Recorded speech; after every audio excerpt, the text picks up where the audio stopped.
जैसा कि श्री सुरेंद्र दुग्गल जी ने बताया कि सर की वेशभूषा के बारे में, 9वीं कक्षा में एक पाठ है प्रेमचंद के फटे जूते। जब मैं इस पाठ को पढ़ा रहा था, प्रेमचंद की साधारण वेशभूषा के बारे में बच्चों को बता रहा था, तो पहले से निश्चित हो चुका था कि हमारे विद्यालय में डॉक्टर हरीश चंद्र बंधु जी को मुख्य अतिथि के तौर पर आमंत्रित किया जाएगा। तो मैंने पहले बताया था कि सर की वेशभूषा भी मुंशी प्रेमचंद जी जैसी है भाई। जैसा कि हम पाठ में आपको पढ़ाया भी था, वैसी ही वेशभूषा है, साधारण खान पान, साधारण रहन सहन। और एक बात और देखो, हरियाणवी साहित्य पर उस समय बहुत ही कम काम हुआ था। जब सर जी ने अपना शोध पत्र और जो अपना शोध कार्य किया था पीएचडी में, तो ये भी हमारे हरियाणवी साहित्य को गौरवान्वित किया है सर ने। इसके लिए भी जोरदार तालियां हुई। सर का जो शोध प्रबंध है, मैंने इसको पढ़ा है, बहुत ही अच्छा शोध कार्य है। मैं जब कुरुक्षेत्र विश्वविद्यालय में पढ़ता था, खूब शोध प्रबंध मैंने पढ़े एमफिल के दौरान। हाँ, लेकिन जो शोध प्रबंध एक दिन प्राचार्य महोदय जी ने जब मैं को दिया, जब मैंने उसको पढ़ा, तो बहुत ही अच्छा कार्य सर ने किया भाई। साहित्य अकादमी पुरस्कार किसी को वैसे नहीं प्राप्त होता। जैसा कि अभी दुग्गल सर ने बताया कि दोनों रचनाओं पर शोध साहित्य अकादमी पुरस्कार से डॉक्टर हरीश चंद्र बंधु जी को नवाजा गया भाई। तो देखो कितना उत्कृष्ट कार्य किया है। तो अब मैं श्री राजेश कुमार जी को मंच पर आमंत्रित करता हूं, सर के साहित्यिक जीवन परिचय पर अपना प्रकाश डाले। साहित्यिक परिचय पर आए सर।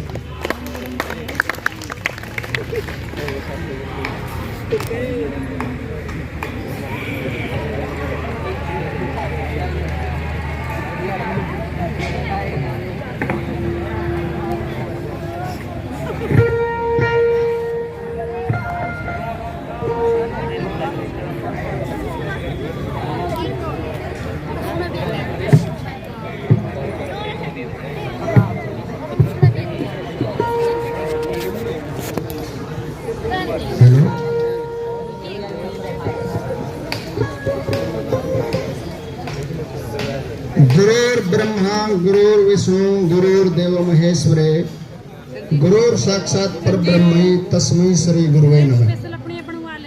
आदरणीय आज के इस प्रोग्राम के मुख्य अतिथि Shri principal girls senior secondary school सभ्यता योगेंद्रपाल के principal government model senior secondary school.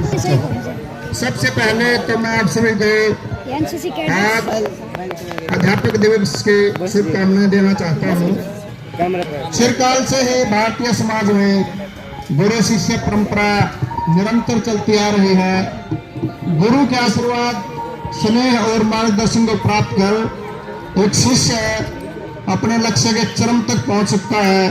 अपने गुरु के सानिध्य में रहकर एक विद्यार्थी, एक भक्त भगवान को प्राप्त कर सकता है। कहा भी है कि गुरु गोविंद दो खड़े, काके लागू पाए, बलिहारे गुरु आपने गोविंद दो मिलाए।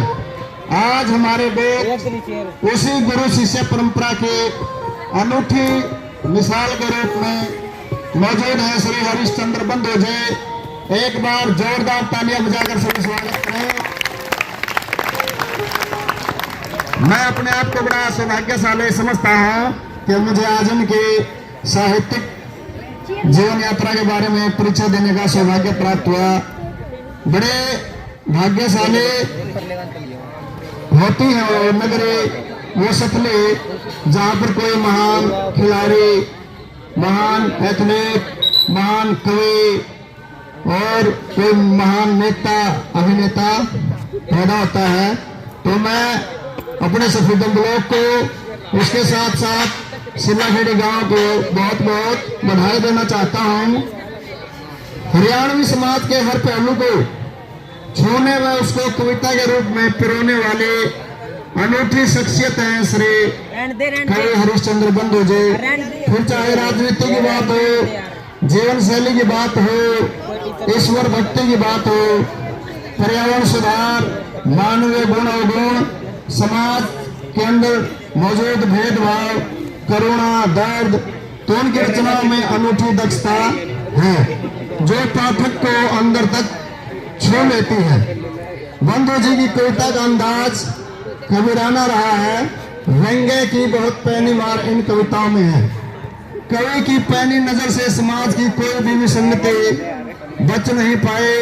उनकी अनेक रचनाएं राजनीति पर, जैसे टिकटार थे, नेताजी, आराधना के ऊपर, वरदान, व्यंग्य और कटाक्ष के ऊपर, क्यों हो गया जग है रही ना, गुण अवगुण पर, सीरत और सूरत, वातावरण के ऊपर, पेड़ की आत्मा, जनसंख्या वृद्धि पर, सुरसा जैसी कुछ कविताएं हैं। इन कविताओं में हरियाणवी का जो ठेठ लहजा है उसका कोई जवाब नहीं है। इन्होंने देशभक्ति व जो भारतीय समाज के जो देशभक्ति प्रतीक हैं उनके ऊपर भी कविताएं लिखी।